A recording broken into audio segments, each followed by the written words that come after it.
देखें, यदि कोई भी आपकी जमीन का अगर जो है रसीद कटा लिया है, अब यहाँ पर जो है एक व्यक्ति है जिसका नाम है राजेश और वो इस जमीन का इनके पास रसीद है, यानी लगान रसीद है।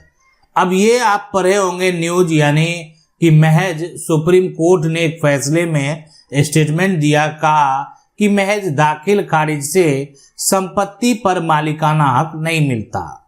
यानी ये जमीन का रसीद कटना, जो राजेश जमीन का रसीद कटाया हुआ है, ये किसी भी जमीन का अगर रसीद कटेगा, किसी भी जमीन का अगर दाखिल खारिज होगा, तो उसके लिए प्रॉपर दस्तावेज होने चाहिए। दस्तावेज में यानी sale deed, gift deed, will, partition deed, court degree, ये सब ऐसे दस्तावेज हैं।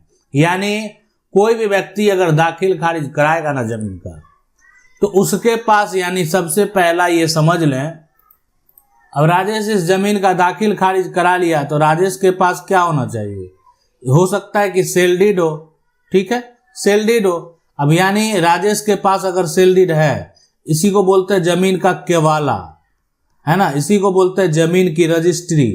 तो जिसके पास जमीन का रजिस्ट्री है वो तो खरीदा है। ये सारा जो दस्तावेज है यानी राजेश के पास है, तो राजेश का दाखिल खारिज में कोई दिक्कत है नहीं है। राजेश जमीन का मालिक कहलाएगा कि नहीं कहलाएगा? बिल्कुल कहलाएगा, कोई दिक्कत नहीं है उसको। तो अगर मान लेते क्या हो गया कि सेल डीड हो गया, प्लस जो है आप जमीन का कोई रसीद भी कटा लिया, जमीन का दाखिल खारिज करा लिया, तो ये जो है ना दाखिल खारिज अगर ये दोनों साथ में है, तो यानी आपके पास जो है साक्ष्य है, कोई दिक्कत नहीं।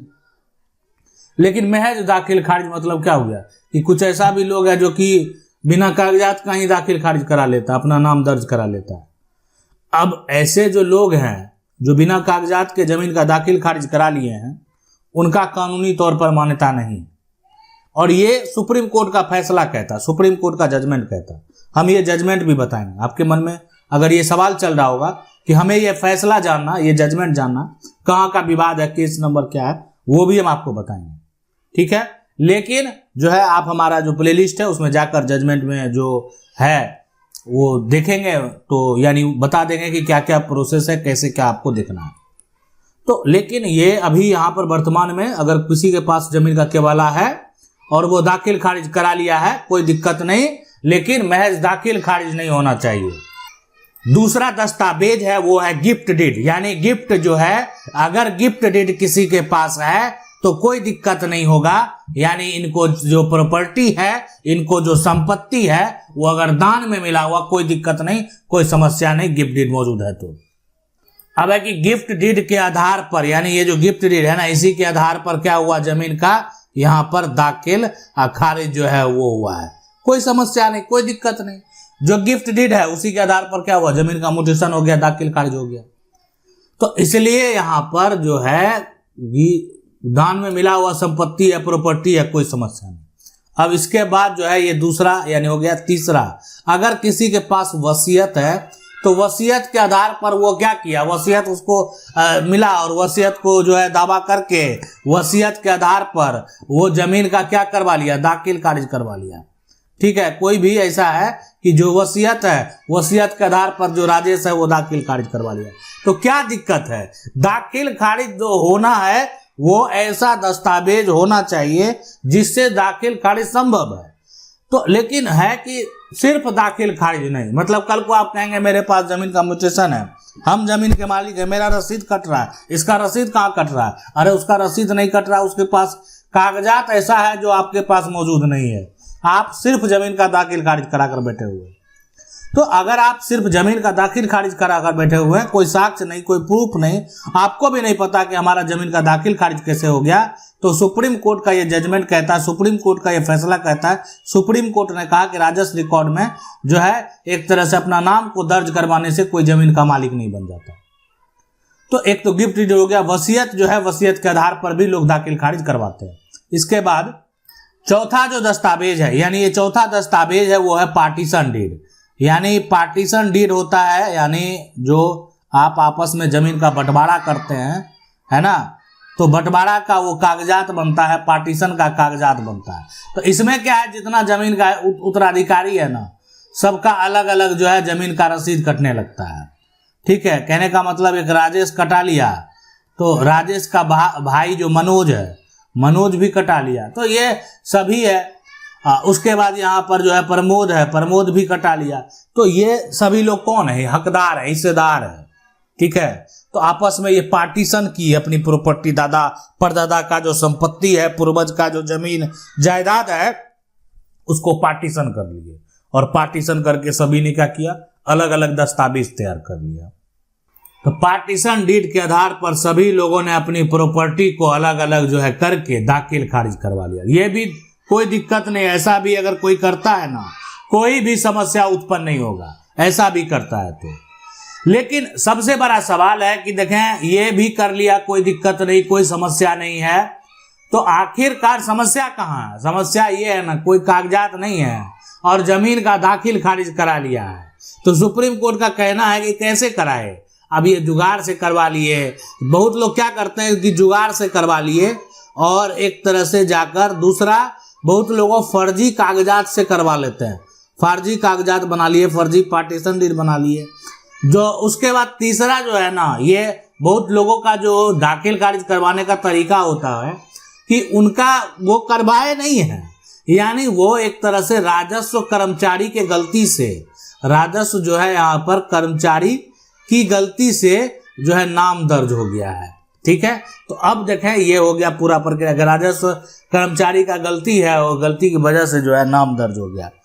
तो अब यहाँ पर सबसे बड़ा समस्या क्या उत्पन्न होता है कि दाखिल खारिज तो कोई करा लिया है, दाखिल खारिज कोई करा लिया है और दाखिल खारिज के आधार पर वो प्रॉपर्टी का मालिक तो है नहीं, लेकिन मामला जब कोर्ट में जाता है ना, तो ये देखा जाता है कि अगर जिसका दाखिल खारिज है वर्तमान में, दाखिल खारिज जो है, तो आखिर उसके बाद कब्जा किसका वर्तमान में बरकरार है, और कब्जा जो है वर्तमान में बरकरार है तो आखिरकार कितने समय से इनका जो है कब्जा है, तो ये भी देखना बेहद जरूरी है। दूसरा देखें, अगर आपके जमीन का कोई कारणवश दाखिल खारिज अगर नहीं होता है तो दाखिल खारिज कोर्ट की डिग्री के बाद भी होता है, यानी कोर्ट से जैसे ही आपके पक्ष में फैसला हो जाएगा, कोर्ट से जैसे ही आपके पक्ष में आदेश आ जाएगा, आपका दाखिल खारिज जो है हो जाएगा। तो दाखिल खारिज क्या है? ये जो आप देख रहे हैं जमीन का टुकड़ा, यानी इस पर मालिक का नाम जो है राजस्व रिकॉर्ड में चढ़ता है, ताकि सरकार जो है आपसे यानी जमीन मालिक से टैक्स ले सके। ये पूरा प्रक्रिया होता है। ठीक है, यानी एक तरीके से अगर देखा जाए तो जो ओनरशिप है ना, यानी प्रॉपर्टी का मालिकाना हक, ठीक है, यहाँ पर ओनरशिप, ओनरशिप जिसको आप बोलते हैं जमीन का टाइटल, प्रॉपर्टी का टाइटल, तो ये जो है एक राजस्व रिकॉर्ड में नाम सिर्फ दर्ज करने से नहीं मिलता। ठीक है, यानी आप सिर्फ अपना मोटेशन करवा लिए, कैसे अब किसी से जमीन खरीदे, भाई से जमीन खरीदे या जो है चाचा से जमीन खरीदे, अब आप बोल रहे हैं कि परिवार का लोग है, अपने नाम पर क्या करते हैं, म्यूटेशन करवा लेते हैं। क्यों जाकर सरकार को जो है रजिस्ट्रेशन शुल्क जो है सरकार को क्यों देंगे? ऐसा जो है करने का कोई जरूरत नहीं है, सिर्फ अपने नाम पर जो प्रॉपर्टी को करवा लेते हैं। ठीक है, तो ये जो है अपने नाम पर क्या किया, म्यूटेशन कायम करवा लिया, दाखिल खारिज करवा लिया। तो दाखिल खारिज करवा लेने से क्या होगा? दाखिल खारिज करा लेने से आप जमीन के मालिक नहीं बन गए, कल को कभी भी वो दावा करके जो है जमीन को वापस प्राप्त कर सकते हैं जब आपने उनसे खरीदा है।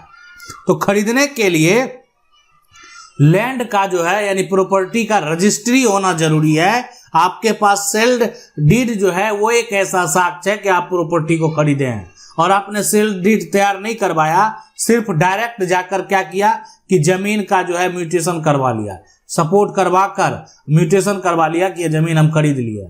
तो इसमें जो है यानी आज आपको दिक्कत नहीं होगा, आपके बेटे तक दिक्कत नहीं होगा, लेकिन आने वाले जनरेशन में कभी किसी भी प्रकार का विवाद हो सकता है, और विवाद का मुख्य कारण ये बनेगा कि ये जमीन तो बेचा ही नहीं गया, जमीन की रजिस्ट्री नहीं हुई, और रजिस्ट्री अगर नहीं हुई है तो ये म्यूटेशन जो है गलत तरीके से किया गया है, और आपका खरीदा हुआ जमीन को कानूनी तरीके से आपके हिस्से में डाल दिया जाएगा।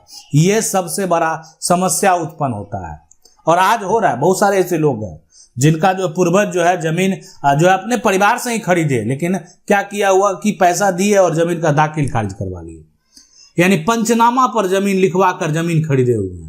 तो पंचनामा पर अगर जमीन लिखाएंगे तो उस कानूनी तौर पर जो है उसका कोई मान्यता नहीं है, वो जमीन की रजिस्ट्री नहीं हुई। वो पंचनामा पर लिखाने का मतलब हो गया या तो आप जो है एक तरह से वो आपका शेयर है, नहीं तो आप जमीन गिरवी ले रहे हैं। तो ये है पूरा प्रक्रिया। आशा करते हैं वीडियो अच्छा लगा होगा। वीडियो को लाइक जरूर कर दें। चैनल को पहली बार देख रहे हैं सब्सक्राइब करके जो बेल आइकन है उसको जरूर दबा लें। मिलते हैं अगले वीडियो में, तब तक के लिए जय हिंद।